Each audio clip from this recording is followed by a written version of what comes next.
Mosquito calls ಮತ್ತೆ mosquito liquids ಏನಾದ್ರು use ಮಾಡ್ತಿದ್ರೆ ಇವಾಗಲೇ ಸ್ಟಾಪ್ ಮಾಡಿಬಿಡಿ. ಆಮೇಲೆ ಮೊಸ್ಕಿಟೋ ಕಾಯಿಲ್ಸ್ ಇಂದ ಏನೇನು ನಮ್ಮ ಬಾಡಿಗೆ ಎಫೆಕ್ಟ್ ಇದೆ, ಸೈಡ್ ಎಫೆಕ್ಟ್ ಇದಾವೆ, ಆಮೇಲೆ ಅದರಿಂದ ಪರಿಹಾರ ಏನು ಅಂತ ಕಂಡ್ಕೋಬೇಕಾ, ಈ ವಿಡಿಯೋನ ಕೊನೆವರೆಗೂ ನೋಡಿ. ಅಂದ್ರೆ ಮೊಸ್ಕಿಟೋ ಕಾಯಿಲ್ ಯಾವ ತರ ಕೆಲಸ ಮಾಡುತ್ತೆ ಅಂತ ಹೇಳ್ಬಿಡ್ತೀನಿ. ಮೊಸ್ಕಿಟೋ ಕಾಯಿಲ್ ಹಾಕ್ತೀರಾ, ಅದು ಗಾಳಿ ಹೋಗುತ್ತೆ ವಾಸನೆಗಾಗಿ. ಅದನ್ನ ಸೊಳ್ಳೆಗಳು ವಾಸನೆನ ತಗೊಂಡ್ಮೇಲೆ ಏನಾಗುತ್ತೆ ಅಂತಂದ್ರೆ ಅದ್ರದ್ದು ರೆಕ್ಕೆಗಳು, ಅದ್ರದ್ದು ಜಾಯಿಂಟ್ಗಳು ಬ್ಲಾಕ್ ಆಗ್ಬಿಡ್ತವೆ. ಸೊ ಅದಕ್ಕೆ ಹಾರಕ್ ಬರಲ್ಲ. ಸೊ ಅವಾಗ ಏನ್ ಮಾಡುತ್ತೆ, ಸೀದಾ ಬಂದ್ಬಿಟ್ಟು ನೆಲಕ್ಕೆ ಬೀಳುತ್ತೆ.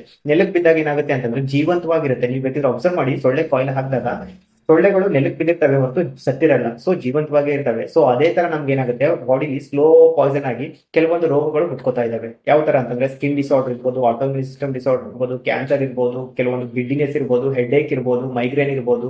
ಸೊ ಇವೆಲ್ಲ ಅವಾಯ್ಡ್ ಮಾಡ್ಬೇಕು ಅಂತಂದ್ರೆ ಆದಷ್ಟು ಮೊಸ್ಕಿಟೋ ಕಾಯಿಲ್ಸ್ ನ ಮತ್ತೆ ಲಿಕ್ವಿಡ್ಸ್ ನ ಅವಾಯ್ಡ್ ಮಾಡ್ಕೊಳ್ಳಿ.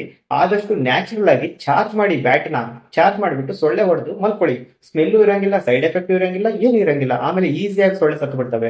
ಈ ಕರ್ಪೂರ ಹಾಕಿದ್ರೆ ಸೊಳ್ಳೆಗಳು ಬರಲ್ಲ. ಇಲ್ಲ ಅಂತಂದ್ರೆ ಕಾರ್ನರ್ ಅಲ್ಲಿ, ನಿಮ್ಮ ಮನೆ ಮೂಲೆಯಲ್ಲಿ ಅಲ್ಲಿ ಇಲ್ಲಿ ಕರ್ಪೂರ ಇಟ್ಟು ಕೂಡ ಸೊಳ್ಳೆ ಬರಲ್ಲ. ಸ್ಲೋ ಆಗಿ ನಾವು ಇದನ್ನ ಸ್ಮೆಲ್ ನ ತಗೊಂಡು ಏನಾಗುತ್ತೆ ಅಂತಂದ್ರೆ ಸ್ಲೋ ಪಾಯ್ಸನ್ ಆಗಿ ವರ್ಕ್ ಆಗುತ್ತೆ. ಸೊ ಸ್ಲೋ ಪಾಯ್ಸನ್ ಆಗಿ ವರ್ಕ್ ಆಗಿ ಎಲ್ಲೋ ಒಂದ್ ಕಡೆ ನಮ್ಮ ಫ್ಯೂಚರ್ ಅಲ್ಲಿ ಆರ್ಥ್ರೈಟಿಸ್ ಬರೋ ಚಾನ್ಸಸ್ ಇದಾವೆ. ಸೊ ಯಾವ ತರ ಸೊಳ್ಳೆಗೆ ಜಾಯಿಂಟ್ ಗಳೆಲ್ಲ ಬ್ಲಾಕ್ ಆಯ್ತು, ಅದೇ ತರ ನಮಗೂ ಆರ್ಥ್ರೈಟಿಸ್ ಅಂದ್ರೆ ಜಾಯಿಂಟ್ಸ್ ಪೇನ್ ಬರಕ್ ಸ್ಟಾರ್ಟ್ ಆಗುತ್ತೆ. It may gouty arthritis, it may rheumatoid arthritis.